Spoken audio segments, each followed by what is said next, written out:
Here are the representatives who are going to be going in reverse order the times they put forward in the semi-final. I think 74 started out a couple of days ago. We're down to the top 10. Fabian Doer, 2005 world champion. You can't look past him. He's either fast or he crashes. Sebastian Schubert, who was second here last year, and MATHIEU BIAZIZZO from France, he was third last year. So we have some real flyers to look forward to, and clearly the first to go, Samuel Hernanz, who you don't get much faster than him when he really wants to go for it. Yeah, Hernanz can be an exciting paddler to watch. Sometimes in those upstreams you can't even see the fact that he went around the pole. He's that quick around them.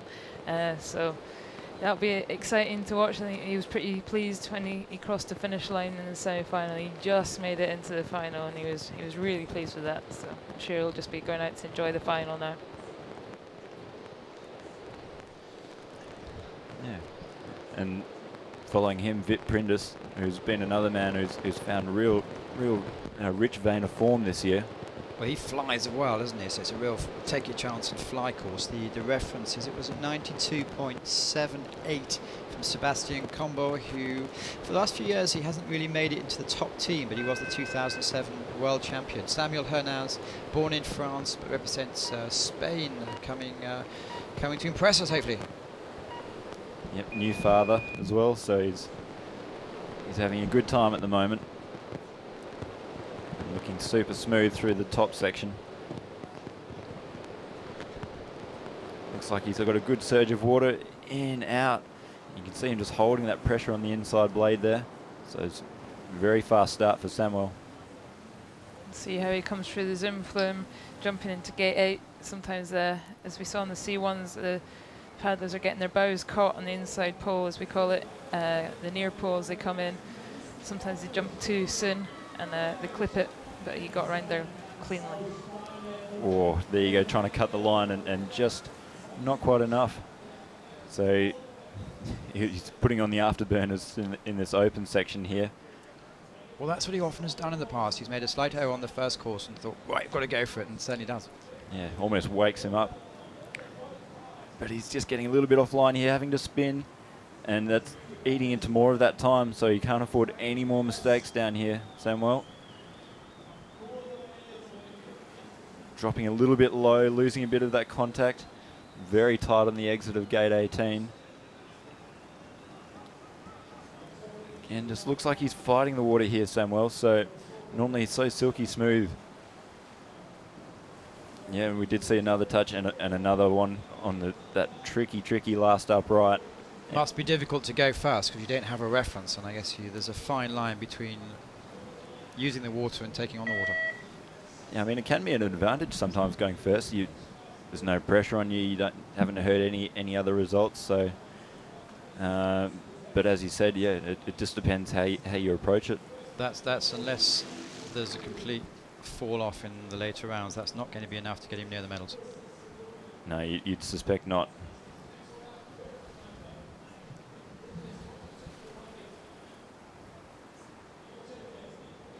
Very intense while on the water. Fiona, when you're training, do you reference the men, or are you just watching the top ladies? I often watch the men. I guess I'm quite a physical paddler as it is, and I train with Joe Clarke and Tom Brady, so I'm constantly watching how they're doing moves and trying to emulate that. We'll see if our eyes can keep up with Vit Prindis. He's 25 years old, changed coach. He's got the same coach as Vero in the Czech Republic, and he's another really fast one. Yeah, definitely. We saw him absolutely flying in some of the earlier World Cups here, this year, sorry, particularly in Prague. He's talking about finding his confidence and his self-belief that he can actually compete with the top guys, and he's certainly shown that this year. Well, in Prague, he was not only competing, he spent most of the day and evening putting the course together. We're saying almost 3/4 second up at this stage. Yeah, he flew around gate 8 there. It was really well done. And this is before Samuel had his penalties, so it's a good reference point. You can just see how smooth he is at the moment. He's not fighting the water. Samuel had to really fight to hold his position, but Vit just looking silky smooth. Sets up. Very short line, keeping the boat running. So just ticking those boxes. It's quite rare that he's the only Czech in the actual final. Yuri Moscovich didn't make it. So he's 3 seconds up at the moment. I suppose it's not surprising because Samuel had a couple of penalties at this stage, but it's still good to watch. Yeah, and choosing the conventional up there. So that'll be interesting to see with the kayaks what their preference is. Just pushing down, giving himself room, setting that turn up. Well, that's what we saw the Germans do in the semi-finals, looking almost relaxed going into that last up. Yeah, it looked like he took a couple of extra strokes and he would have really liked there in the last S manoeuvre that he did. Well, it's the first place, but perhaps not as impressive as that because it's 4 seconds down on the semi-final. So again, do you think there's room for improvement? I think he thinks there's room for improvement. You just saw the little kind of, yeah, it was okay sign from Vit. He'll just be waiting to see what the rest of the field do. There might be final fever, there might not be. Sometimes paddlers get a little anxious because it's a final and make little mistakes that they wouldn't usually make. Final fever. Coin that phrase.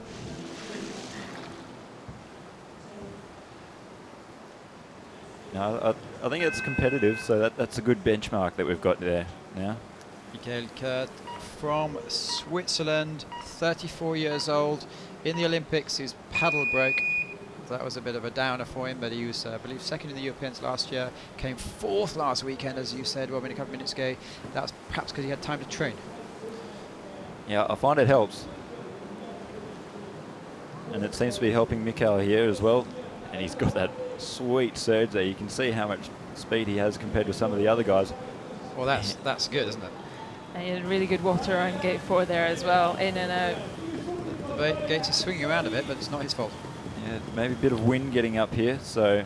Wait, but it's still, remarkably, it's only just 0.4 up.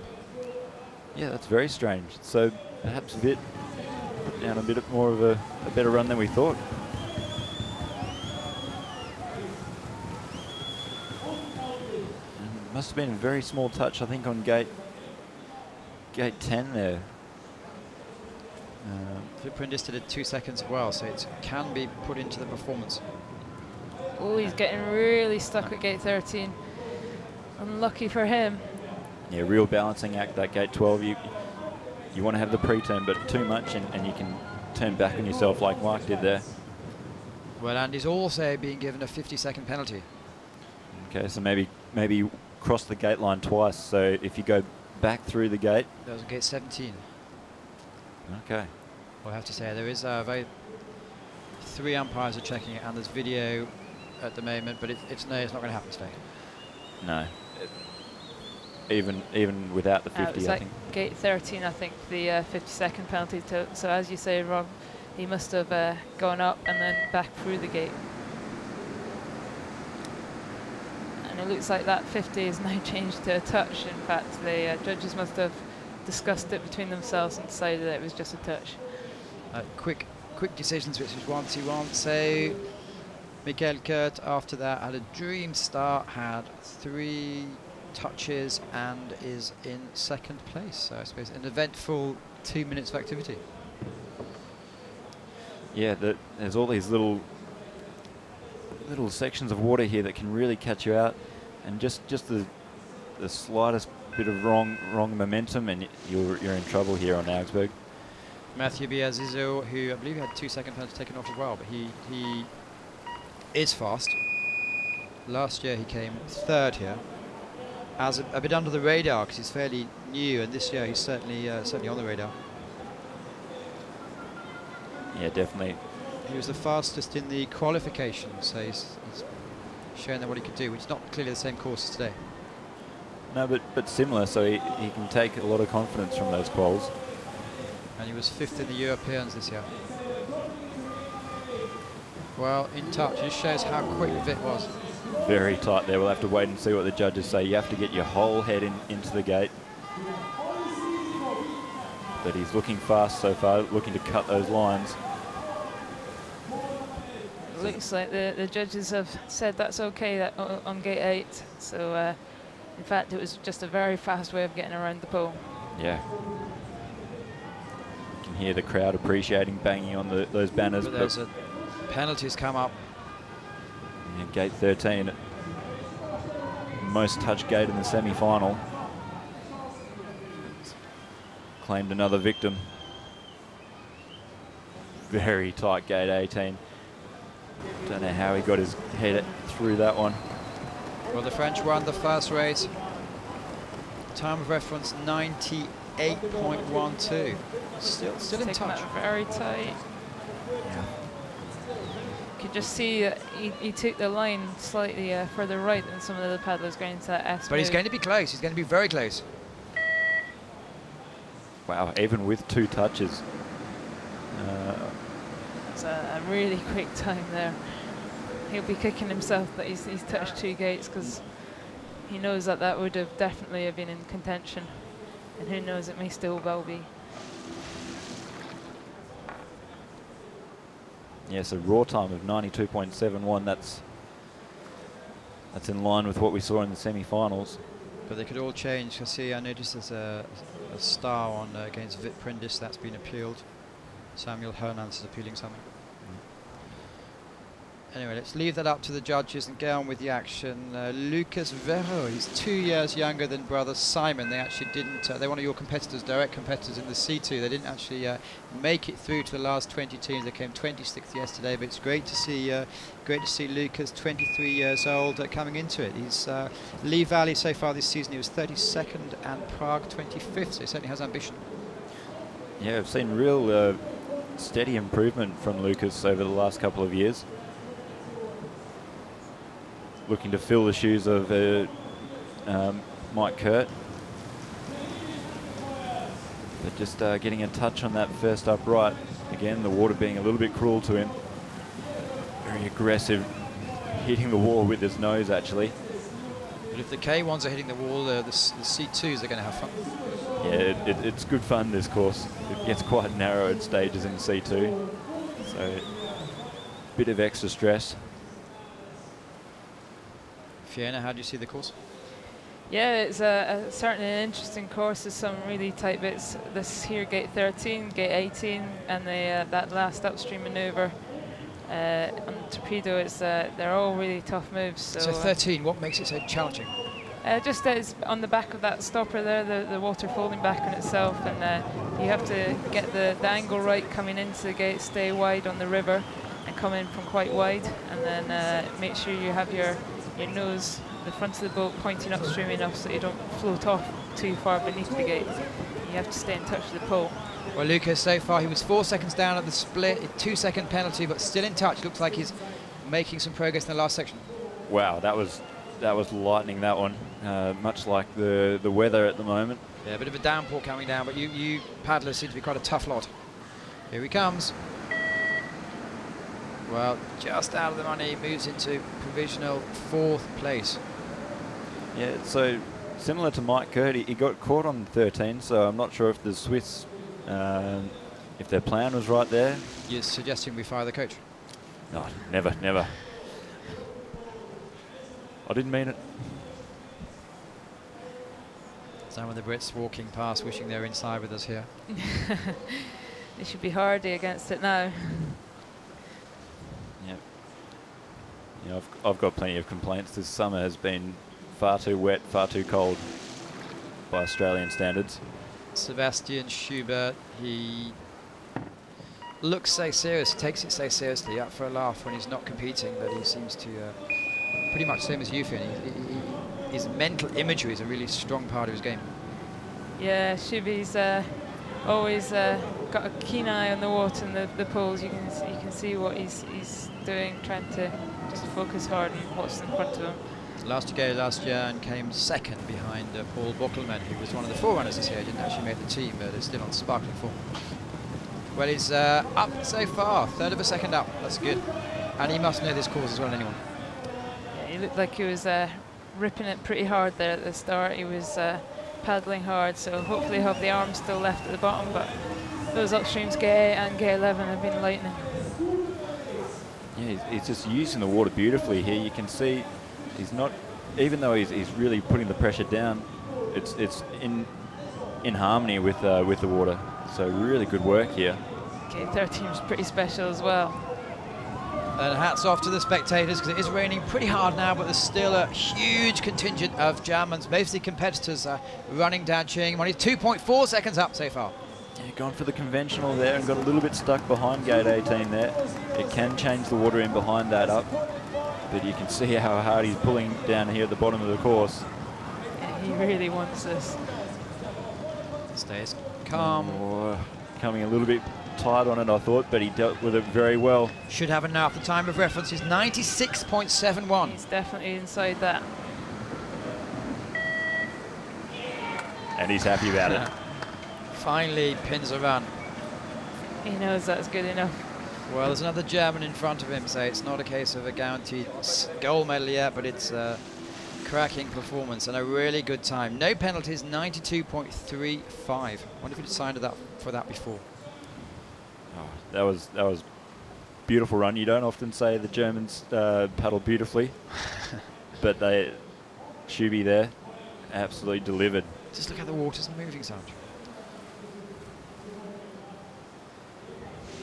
Yeah, the vertical walls here at Augsburg mean that those surges of water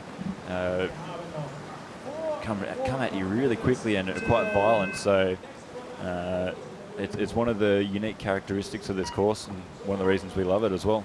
Boris Neveu from France. The French are switching an awful lot this season. He's only turned up to 3 events. He won the first one in London and he came second 2 weeks ago in Marseille. He's got his fins on his baits as well. That's close. Yeah, we'll wait for the judges. See what the judges say there. I think there was actually a touch there, regardless of whether they called that a 50 or not.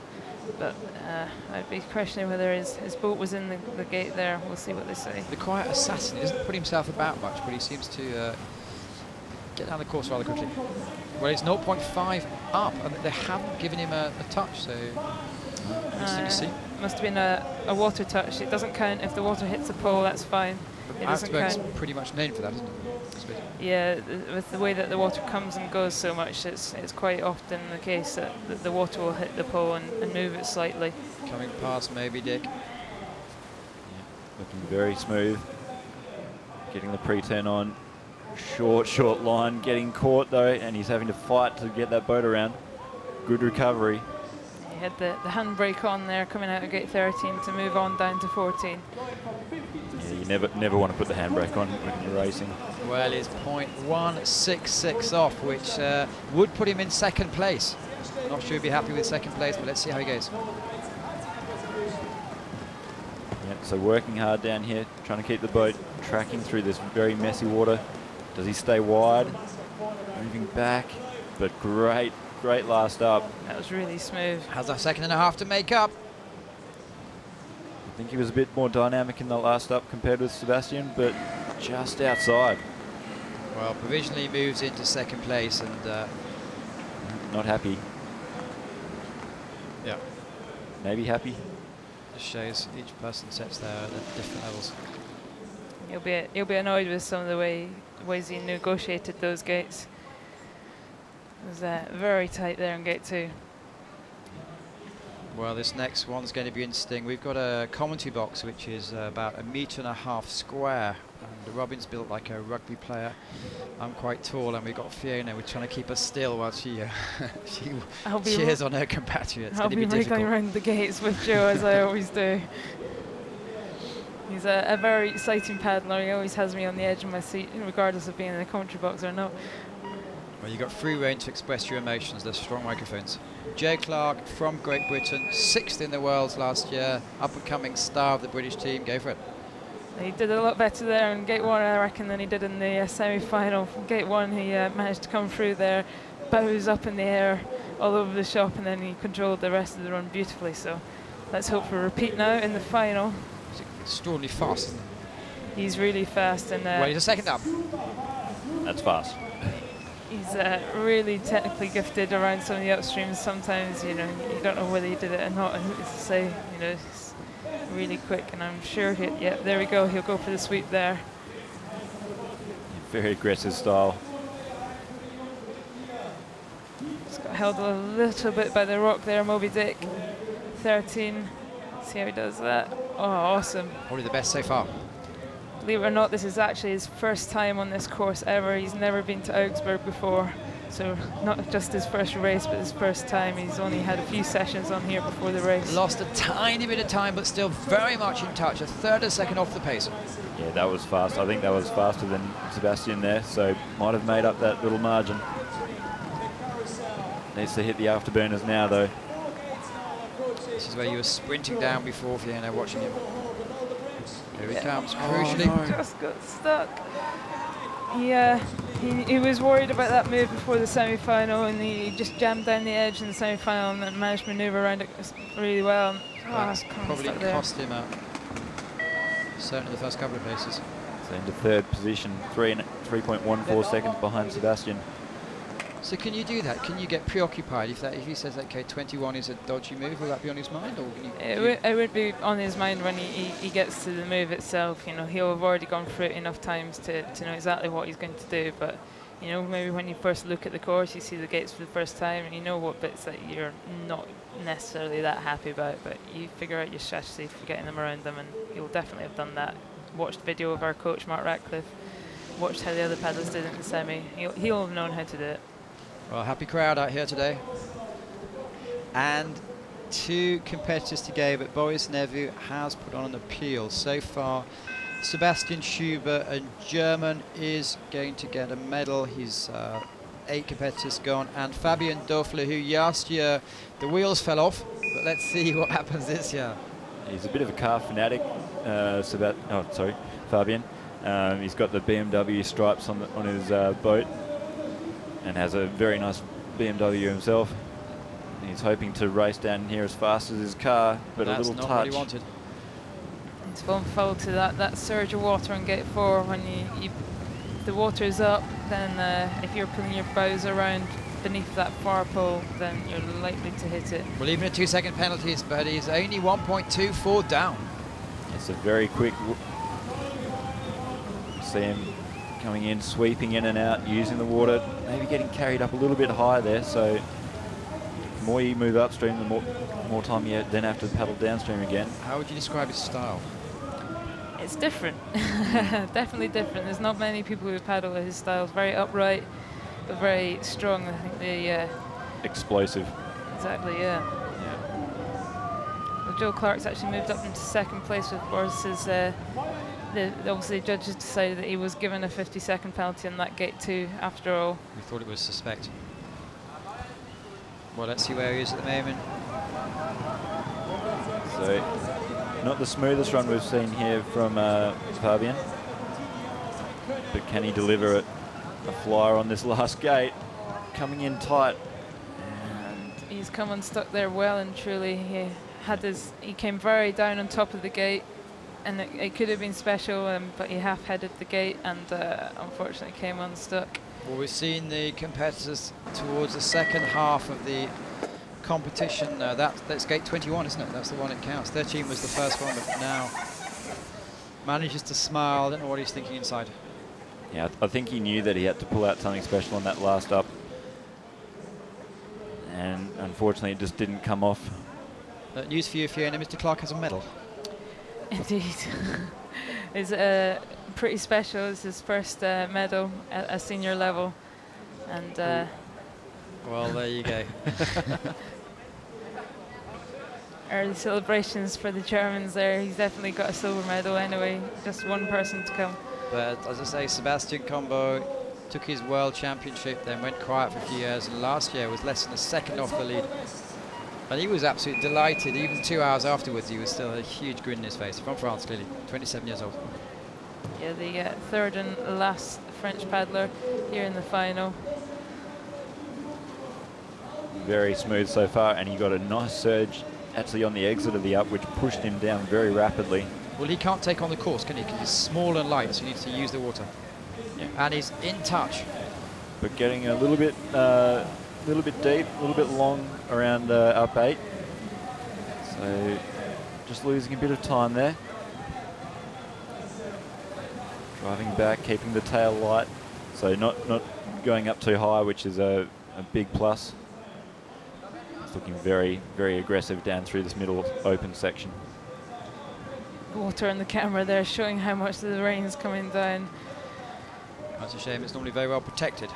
Let's see how he's going. 2-second penalty. Yeah, so picking up a touch from gate 13. I wasn't sure if it was water or the body, but deemed to be the body.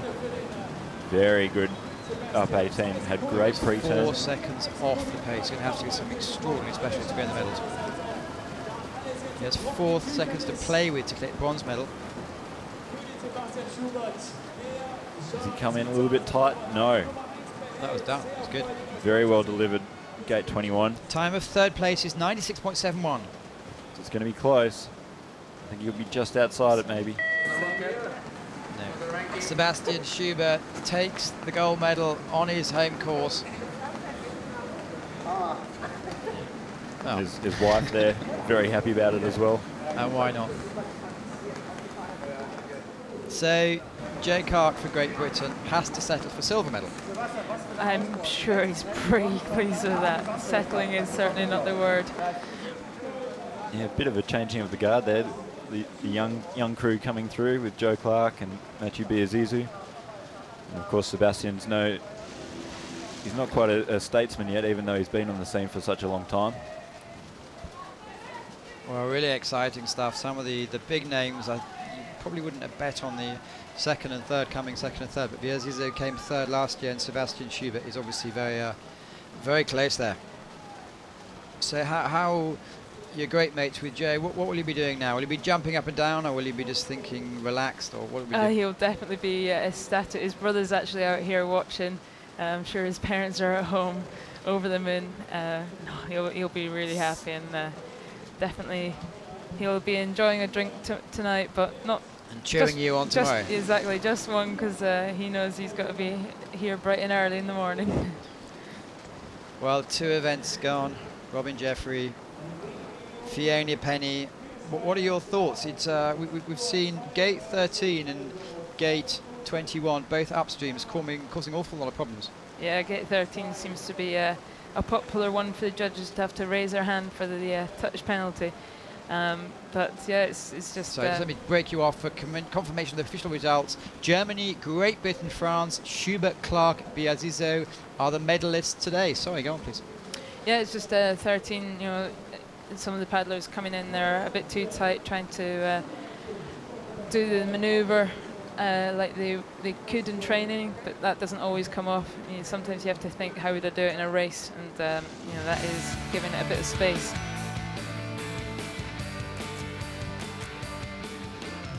Well, we're coming to you live from the Ice Canal. Why is it called the Ice Canal? Well, apparently in 1875 there's some waterworks built on one of the canals here, and this was a bit of a runoff for ice, so it didn't break the machine. So there you go. Okay, didn't know that.